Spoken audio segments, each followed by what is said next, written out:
Hi hello friends, ಎಲ್ಲರೂ ಹೇಗಿದ್ದೀರಾ? ಎಲ್ಲರೂ ಚೆನ್ನಾಗಿದ್ದೀರಾ ಅಂತ ಅಂದ್ಕೊಂಡು ಈ ವಿಡಿಯೋ ಸ್ಟಾರ್ಟ್ ಮಾಡ್ತಿದ್ದೀನಿ. ಏನಿದು ಫುಲ್ ಜೋಶಲ್ಲಿ ವಿಡಿಯೋ ಸ್ಟಾರ್ಟ್ ಮಾಡ್ತಿದ್ದಾಳೆ ಅಂತ ಅಂದ್ಕೊಂಡಿದ್ದೀರಾ? ನೋಡ್ರಿ, ನನ್ನ ತಮ್ಮ ಏನು ಮಾಡ್ತಿದ್ದಾನೆ. ನನ್ನ ತಮ್ಮ ಒಲೆ ಹಚ್ಕೊಡ್ತಿದ್ದ. ನೋಡ್ರಿ, ನಮ್ಮಮ್ಮ ಬಟ್ಟೆ ತೊಳಿತಿದ್ರೆ ನಮ್ಮಮ್ಮಗೆ ಬಿಡೋದೇ ಇಲ್ಲ. ಏನಾರು ಒಂದು ಕೆಲಸ ತೋರಿಸ್ತಿರ್ತಾಳೆ.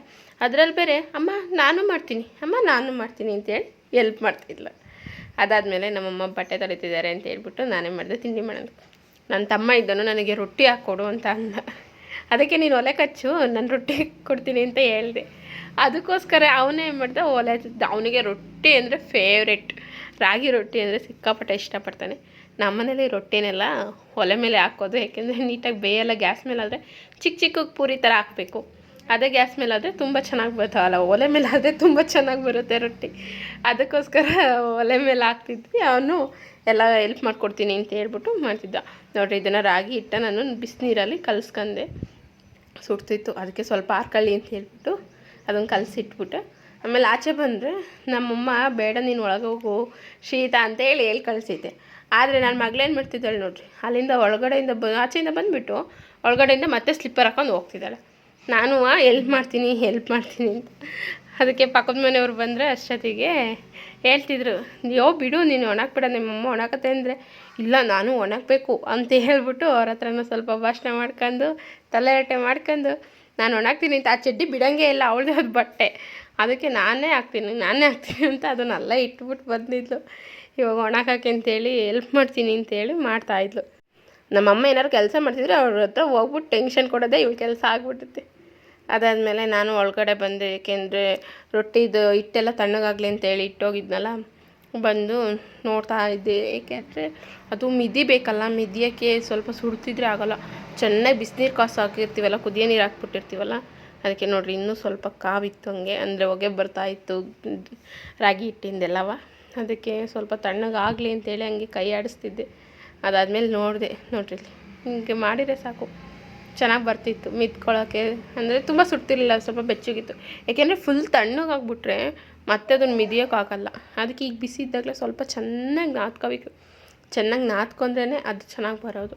ಇಲ್ಲಾಂದರೆ ಏನಾಗುತ್ತೆ, ರೊಟ್ಟಿ ಕೊಡೋಕ್ಕೂ ಆಗ್ಬಿಡುತ್ತೆ. ಅದಕ್ಕೆ ಅಲ್ಲಿಂದ ಬಂದೆ. ನನ್ನ ತಮ್ಮ ಏನು ಮಾಡ್ತಿದ್ದಾನೆ, ಒಲೆ ಕಚ್ಚಿನ ಹೆಂಗೆ ಅಂತ ಹೇಳ್ಬಿಟ್ಟು ನೋಡ್ತಾ ಇದ್ದೆ. ಅವನು ಒಲೆ ಕಚ್ಚುತ್ತಾ ಇದ್ದೀನಿ ಅಂತ ಹೇಳ್ತಿದ್ದ. ಅದಕ್ಕೆ ಹೇಳಿ ನೋಡು ಅಂತಂದರೆ ವೀಡಿಯೋ ಮಾಡ್ಕೊತಿದ್ದೀನಿ ಇಂಥವ. ಸುಮ್ಮನೆ ಹೋಗು ನೀನು, ನಾನು ವೀಡಿಯೋ ಮಾಡಬೇಡ ಅಂತೆಲ್ಲ ಇದು ಮಾಡ್ತಿದ್ದ. ಅದಕ್ಕೆ ಹತ್ರ ಹೋದೆ. ನೋಡಿರಿ, ಇಲ್ಲಿ ಒಲೆಲ್ಲ ಕಚ್ಚಿಟ್ಟಿದ್ದಾನೆ ಅವನಿಗೆ ರಾಗಿ ರೊಟ್ಟಿ ತಿಂತೀನಿ ಅಂತ ಸಾಕು, ಅವನು ಏನು ಬೇಕಾದರೂ ಹೆಲ್ಪ್ ಮಾಡ್ಕೊಡ್ತೀವಿ ಅಂದರೆ. ಅದಕ್ಕೆ ನಮ್ಮಮ್ಮ ಬಟ್ಟೆ ತೊಳಿತು, ಮತ್ತು ಪಾತ್ರೆ ಬೇರೆ ತೊಳಿಬೇಕು ಅಂತ ಹೇಳ್ತಿತ್ತಲ್ಲ, ಅದಕ್ಕೆ ನಾನೇ ಒಲೆ ಹಚ್ಕೊಡ್ತೀನಿ ಅಂತೇಳಿ ಇದು ಮಾಡ್ತಿದ್ದೆ. ಅದಕ್ಕೆ ನಮ್ಮಮ್ಮ ಬರೋ ಅಷ್ಟೊತ್ತಿಗೆ ನಾನು ಸ್ವಲ್ಪ ರೊಟ್ಟಿ ಹಾಕ್ಬಿಟ್ಬಿಡೋಣ ಅವನಿಗೆ, ಯಾಕೆಂದರೆ ಅವನು ಹೊಲ್ದ ಹತ್ರ ಹೋಗ್ತಾನೆ. ಅದಕ್ಕೆ ಬೇಗ ಹಾಕ್ಕೊಟ್ಬಿಡೋಣ ಅಂತೇಳಿ ನೋಡ್ರಿ ಇಲ್ಲಿ ರಾಗಿ ಹಿಟ್ಟು ನಾವು ಎಷ್ಟು ಚೆನ್ನಾಗಿ ಮಿತ್ಕೋತೀವಿ ಅಷ್ಟು ಚೆನ್ನಾಗಿ ಬರುತ್ತೆ ಮಾತ್ರ ರೊಟ್ಟಿ. ಆದರೂ ಒಲೆ ಮೇಲೆ ಹಾಕೊಂಡು ತಿನ್ನೋದು ಅಂದರೆ ಅದ್ರ ಟೇಸ್ಟೇ ಬೇರೆ. ಅಂದರೆ ಗ್ಯಾಸ್ ಮೇಲೆ ಅಷ್ಟು ರಾಗಿ ಸ್ಮೆಲ್ಲೇ ಬರೋಲ್ಲ, ಸ್ವಲ್ಪ ಇದಾಗಿರುತ್ತೆ. ಆದರೆ ಒಲೆ ಮೇಲೆ ಹಾಕಿ ನೋಡಿರಿ ನೀವು, ಇಷ್ಟು ಸಖತ್ತು ಟೇಸ್ಟ್ ಬರುತ್ತೆ ಅಂದರೆ ಒಲೆ ಮೇಲೆ ಅಡುಗೆನೇ ಅಷ್ಟು ಟೇಸ್ಟು. ನಾನು ತೊಡ್ತಿರೋದು ನೋಡ್ಬಿಟ್ಟು ನನ್ನ ಮಗಳು ಬಂದು ನಾನು ತೊಡ್ತೀನಿ ಅಂತ ಹೇಳಿ ಅವಳು ಸ್ವಲ್ಪ ಯಾರಾದರೂ ಏನಾದರೂ ಕೆಲಸ ಮಾಡ್ತಿದ್ದಾರೆ ಅಂದರೆ ಅವಳಿಗೆ ಟಾರ್ಚರ್ ಕೊಡಲಿಲ್ಲ ಅಂದರೆ ಸಮಾಧಾನನೇ ಆಗಲ್ಲ. ನೀನು ವೀಡಿಯೋ ಮುಟ್ಬೇಡ ಅಂತ ಹೇಳ್ತಿದ್ಲು. ನೋಡ್ರಿ, ಇಲ್ಲಿ ಮುಖ ಹೆಂಗೆ ಮುಚ್ಕೊಂಡಿದ್ದಾಳೆ. ತಡಿಯಪ್ಪ ನಾನು ವೀಡಿಯೋ ಮಾಡ್ತೀನಿ, ರಾಗಿ ತೊಟ್ಟೋದೆಲ್ಲ ಅಂತ ನಾನಂದರೆ ಬೇಡಮ್ಮ ವೀಡಿಯೋ ಮಾಡಬೇಡ ಅಂತಾಳೆ. ನೋಡ್ರಿ, ಇಲ್ಲಿ ಚೆನ್ನಾಗಿ ನಾದ್ಕೊಂಬಿಟ್ರೆ ಹಂಗೆ ನೋಡಿರಿ, ಹಿಂಗೆ ಹಾಕೊಂಡು ತೊಟ್ಟುತ್ತಾ ಇದ್ದರೆ ಎಷ್ಟು ಚೆನ್ನಾಗಿ ಸ್ಮೂತಾಗಿ ಬರುತ್ತೆ ಗೊತ್ತಾ.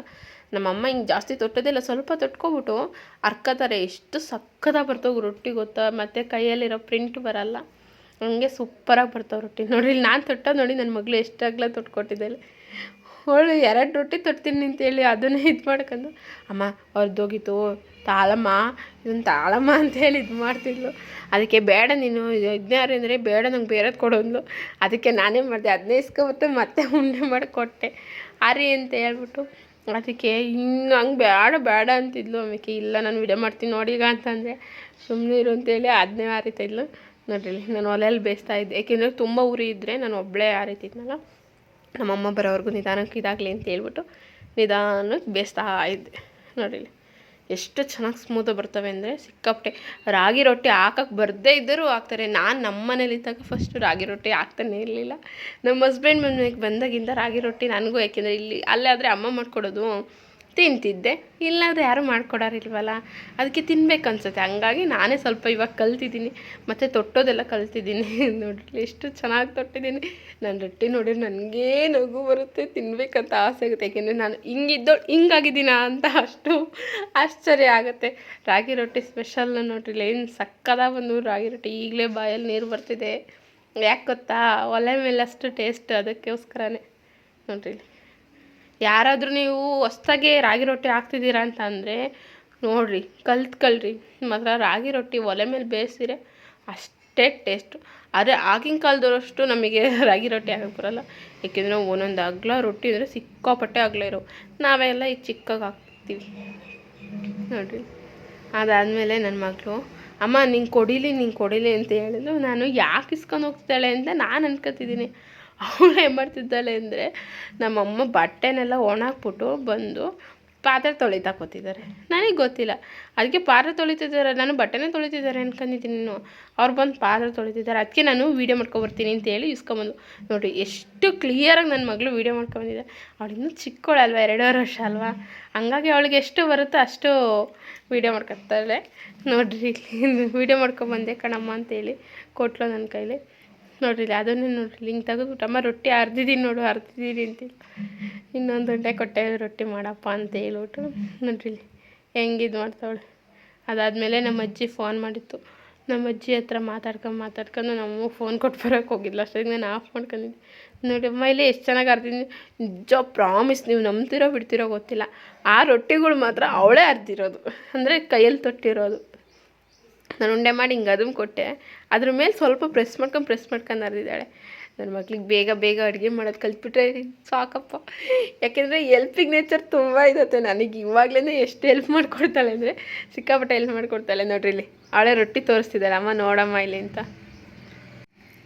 ಅದೊಂದು ಖುಷಿ ಆಗುತ್ತೆ. ಯಾಕೆಂದರೆ ನಾವು ಅವಾಗಿಂದ ಕಲ್ತಿಲ್ಲ. ಈಗ ನಮ್ಮ ಇಲ್ಲಿ ಏನು ಕಲಿಯೋಕ್ಕಂದರೆ ಒಬ್ಬಳೇ ಇರ್ತಾರೆ, ಬೇಜಾರು ಮಾಡ್ಕೊತಾರೆ. ಅಲ್ಲಿ ನಮ್ಮಮ್ಮನ ಮನೇಲಿದ್ದರೆ ಎಲ್ಲದನ್ನೂ ನೋಡ್ರಿ, ಇಲ್ಲಿ ಎಲ್ಲದನ್ನೂ ಮಾಡ್ಕೊಂಡು ಎಲ್ಲ ಥರನ ಆಟ ಆಡ್ಕೊಂಡು ನಾವೇನಾರ ಒಂದು ಮಾಡಿದ್ರೆ ಎಷ್ಟು ನೀಟಾಗಿ ಅಬ್ಸರ್ವ್ ಮಾಡ್ತಾಳೆ ಅಂದರೆ ಸಿಕ್ಕಾಪಟ್ಟೆ ಅಬ್ಸರ್ವ್ ಮಾಡ್ತಾಳೆ.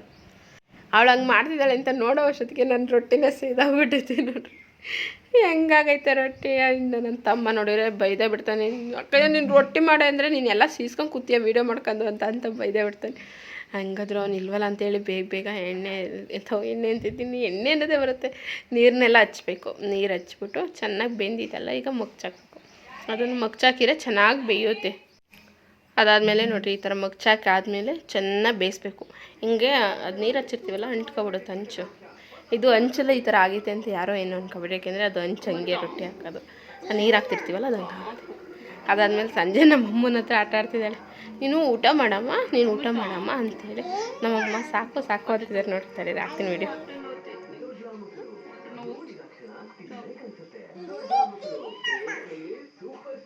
ಅಂಗಡಿ ಕರ್ಕೊಂಡು ಹೋಗ್ತೀಯಾ?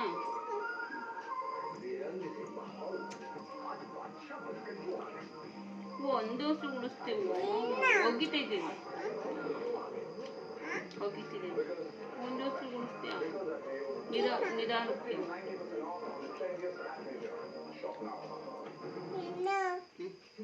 ಎಲ್ಲಿ ಕರ್ಕೊಂಡು ಹೋಗ್ತೀಯ? ಏನು ಕೊಡಿಸ್ತೀಯ?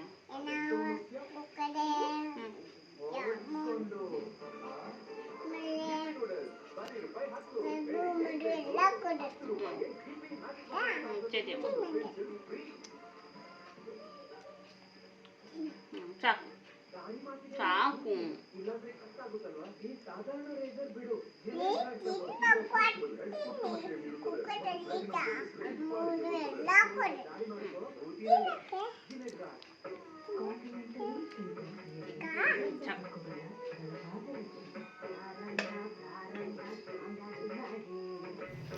ತುಂಬ ಕಂಫರ್ಟಿಂದ ಇರ್ತಾಳೆ. ಅವಳಿಗೆ ಯಾವಾಗಲೂ ಖುಷಿ ಆಗುತ್ತೆ ಅಲ್ಲಿದ್ದರೆ. ಅದಕ್ಕೋಸ್ಕರನೇ ಅಲ್ಲಿ ಜಾಸ್ತಿ ಇರೋದು ಜಾಸ್ತಿ. ನಮ್ಮ ಅಮ್ಮನ ಹತ್ರ ನಮ್ಮಮ್ಮನ ಜೊತೆ ಅಟ್ಯಾಚ್ಮೆಂಟ್ ಜಾಸ್ತಿ ಅವಳಿಗೆ. ಅದಕ್ಕೆ ನೋಡ್ರಿ ಇದೆ ಎಷ್ಟು ಕಂಫರ್ಟ್ ಜೋನಲ್ಲಿ ಇರ್ತಾಳೆ ಗೊತ್ತಾ ಅವಳು. ಅದಾದಮೇಲೆ ನನ್ನ ತಂಗಿ ಹತ್ರ ನೋಡ್ರಿ,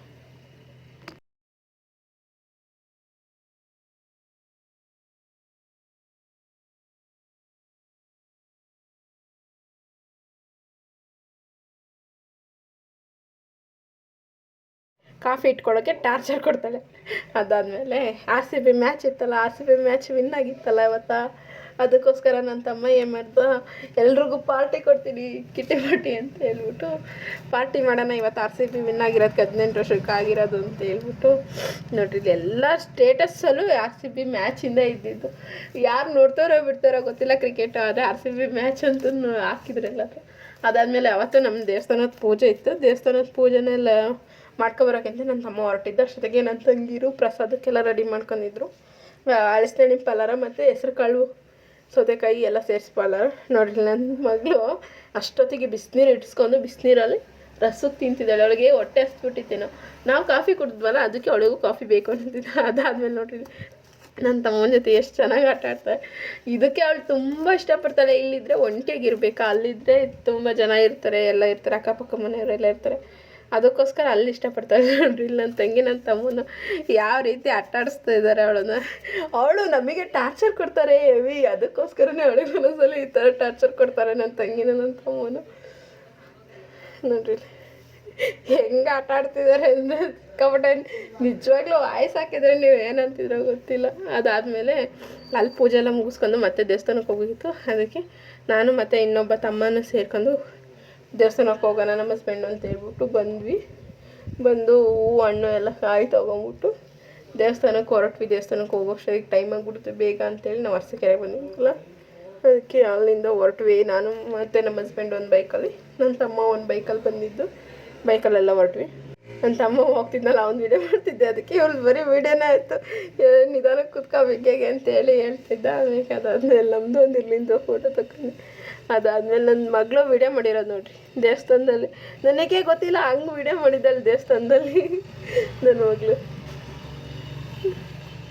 ಅದೆಲ್ಲ ಮುಗಿಸ್ಕೊಂಡು ಮನೆಗೆ ಬಂದಮೇಲೆ ನಮ್ಮಮ್ಮ ಬರೋ ಅಷ್ಟೊತ್ತಿಗೆ ಚಿಕನ್ ಎಲ್ಲ ಕುಯ್ದಿದ್ವಲ್ಲ ದೇವ್ರಿಗೆ, ಅದನ್ನೆಲ್ಲ ರೆಡಿ ಮಾಡಿಟ್ಟಿದ್ರು. ಅಡುಗೆ ಅಲ್ಲಿಂದ ಬಂದವ್ರೆ ದೇವರಿಗೆ ಎಡೆ ಮಾಡ್ಕೊಂಬಂದು ಎಲ್ಲವ ಏಕೆಂದರೆ ಪ್ರಸಾದ ಅಡುಗೆ ಮಾಡಿರ್ತೀವಲ್ಲ, ಚಿಕನ್ ಅಲ್ಲೇ ಕಟ್ ಮಾಡಿರ್ತೀವಲ್ಲ ದೇವಸ್ಥಾನಕ್ಕೆ, ಅದನ್ನೆಲ್ಲ ಎಡೆ ಕೊಡಬೇಕಲ್ಲ.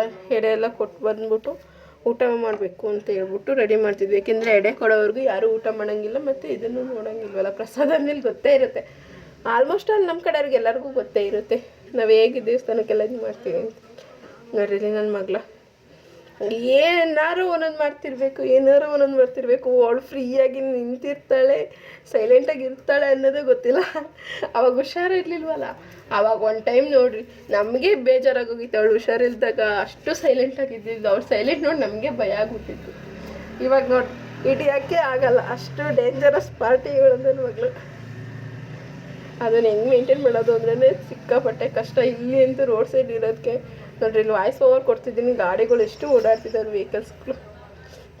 ನನ್ನ ಮಗಳು ನೋಡ್ರಿ ಇಲ್ಲಿ ಇದನ್ನು ಅವಳಿಗೆ ಹತ್ತಕ್ಕೆ ಬರ್ತಿಲ್ಲ, ಮೆಟ್ಲಿಕ್ಕೆ ದೊಡ್ಡದಾಗಿರೋದಕ್ಕೆ ಅದಕ್ಕೂ ನೋಡ್ರಿ ಇಲ್ಲಿ ಯಾವ ರೇಂಜಿಗೆ ಹತ್ತುತ್ತಿದ್ದಾಳೆ. ಇಷ್ಟಿನ ಬ್ಲಾಗ್ ಇಷ್ಟ ಆಗಿರುತ್ತೆ. ನನ್ನ ಪೂರ್ತಿ ವಿಡಿಯೋ ನೋಡಿರಿ ಪ್ಲೀಸ್, ಯಾರು ಸ್ಕಿಪ್ ಮಾಡಬೇಡ್ರಿ. ನಾನು ಎಲ್ಲ ವೀಡಿಯೋಸ್ನ ನೋಡಿರಿ, ಎಲ್ಲನೂ ಲೈಕ್ ಮಾಡಿ ಸಬ್ಸ್ಕ್ರೈಬ್ ಮಾಡ್ಕೊಳ್ರಿ. ಯಾರೇ ನನ್ನ ವೀಡಿಯೋ ನೋಡ್ತೀರಾ, ನಾವು ಅರಸೀಕೆರೆಯಿಂದ ಮಾಡ್ತಿರೋದು ವೀಡಿಯೋ ಅಲ್ಲ. ಅರಸೀಕೆರೆಯವರಾಗಿದ್ದರೆ ನೀವು ಒಂದು ಲೈಕ್ ಮಾಡಿರಿ, ಶೇರ್ ಮಾಡಿ, ಕಮೆಂಟ್ ಮಾಡಿ, ನಮಗೂ ಸಪೋರ್ಟ್ ಮಾಡಿ ಅಂತ ಕೇಳ್ಕೊತೀನಿ. ದೇವರ ಆಶೀರ್ವಾದದಿಂದ ನನಗೂ ಬೇಗ ಸಬ್ಸ್ಕ್ರೈಬರ್ ಆಗಲಿ ಅಂತೇಳಿ ಕೇಳ್ಕೊತೀನಿ. ನೀವು ಕೈ ಮುಕ್ಕೊಳ್ಳಿ, ದೇವ್ರಿಗೆ ಎಲ್ಲರಿಗೂ ದೇವರು ಒಳ್ಳೇದು ಮಾಡಲಿ ಅಂತ ಕೇಳ್ಕೊತೀನಿ.